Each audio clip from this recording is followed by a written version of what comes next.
Hey guys, hope you are well. So we're doing a speed test here between every single Samsung Galaxy S phone, which the mainstream models from the Galaxy S phone, the one original gangster which started it all here back in 2009 or 10, something like that. And we're going all the way up to the latest cutting edge alien technology from Samsung nowadays, the S8 phone. We're going to see how they do compare here in terms of the speed, etc., the build quality, because the phones have very different in terms of the build quality here. And if you think I'm starting them all up at the same time, you're sadly mistaken. I'm not that crazy. I think 6 is my limit actually. So what we're going to do instead is just start them up one at a time here, starting with the original Galaxy S i9000, which is a beast phone even today. I think it had a humming processor, hummingbird, I think, something like that. Single core. And we did have startup sounds as well, which is amazing. Definitely need to bring those back. And you can see this one takes about 10 seconds to start up here, which is nice. You can see we do have the Android, which is I think Android 2.3.6, and that will be so old. I don't think we have the game here. There you go. You see, it's so old we don't have any game or anything. So it's gingerbread at the end of the day, and it still runs very well actually. Probably better than some entry-level phones you buy nowadays.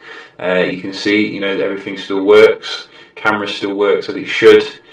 It might take a bit of time to start up there. So not the fastest phone on the block, but certainly a very nice phone which started off things in the right direction. So moving on, we do have the Galaxy S2, which I did do a video on a couple of weeks ago, and this one was the one which really made Samsung a lot of money back in the day. It came with a dual core, and you got an AMOLED Plus display, which was very nice. Blew away the HTC Sensations display, as I remember. And you can see the boot up here is about 10-15 seconds. But when it does boot up, you will see a very nice TouchWiz interface with your Android 4.1.2, which is Jelly Bean. Very nice.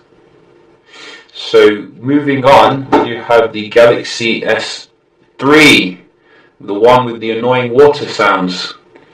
And I do remember this one, actually. Very nice boot up here with this one. But it had the water sounds, because my friend had one, and whenever he used it, all I heard was water everywhere. But it's a very nice phone in terms of the build quality. I mean, it feels fantastic. A little bit plasticky, but it came with a Super AMOLED, I think HD kind of display here, and still looks pretty good today in terms of the quality. What did Samsung update it to? Let's have a look. I think it came with the quad-core processor as well.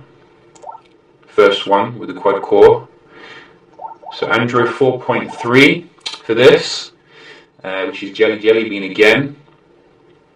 And it's a very delightful phone. It just has a lot of annoying noises.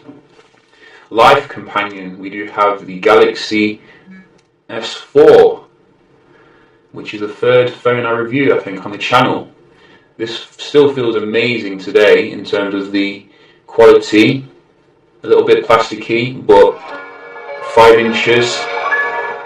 Perfect boot up sound as well. I mean, what's not to love? And this one takes about 10-15 seconds to boot up. And look at those sounds. I mean, aren't they just delicious? I mean, seriously. Full HD display as well with this one, and I think that was the first full HD display for Samsung. And what did it get updated to? 4.4.2, which is KitKat. and you can see that is very nice, still very usable. And this was the life companion according to Samsung. So moving on, we do have the ugly boy of the phones, the Galaxy S5, which you can see came with the band-aid at the back, as it was called. But it did give it waterproofing and USB 3.0, which was very nice to see. But it was very ugly, that was the problem, compared to the HTC One.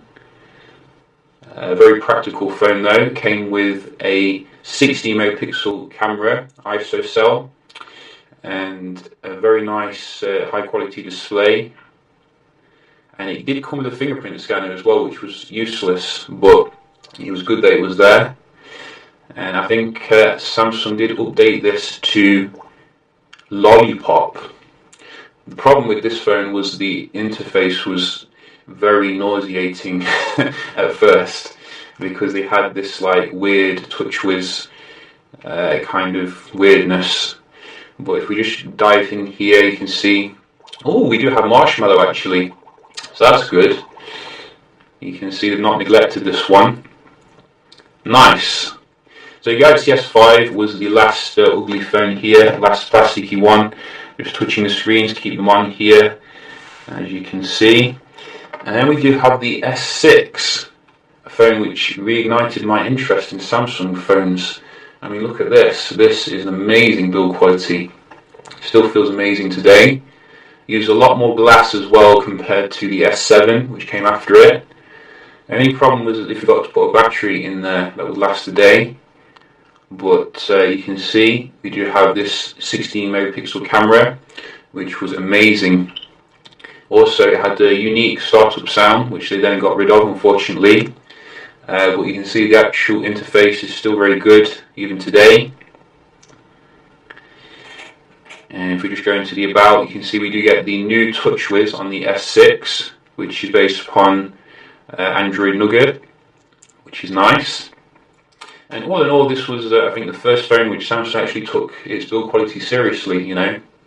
Fantastic design, and all of it just a fantastic phone. You know, you could even use it today, I think, and still be very happy with it. Moving on, you do have the S7, which, oh, it's already on. So that's fast boot up there. But with the S7, we do have some improvements to the S6. You know, you got your waterproofing, you got your, you know, VR kind of focus about the phone, and a little bit more plasticky design than the S6, which I didn't really enjoy that much, but overall it was a fantastic phone. You know, it came with a big battery as well, but it was a little bit overshadowed by the S7 Edge, which I think everyone did buy instead. And finally, we do have the S8. How fast can this boot up? I'm guessing less than 7 seconds, which I've only had like less than a week, so I don't even know much about the phone. All I know is that it feels like $1 million. You know, I was thinking it would be very hard to handle, but it looks and feels like $1 million. I've got to say, absolutely beautiful. It doesn't look like it was made by the same company when you consider we had the S5 coming from Samsung. And yeah, you know, it comes with the latest processor, latest screen tech, faster like 4G speed, latest storage speed, etc. And you know, all the good stuff at the end of the day. So yeah, we have the set here on the table. Quite a nice evolution in terms of the design. Which one do you have still? You know, which one is your favourite? Do let me know. Just a quick little comparison, speed here between the Galaxy S phones. I know there are other Galaxy phones which are not on the table at the moment, but these are the main ones. And yeah, hope you enjoyed the video, and I'll see you in the next one. Cheers.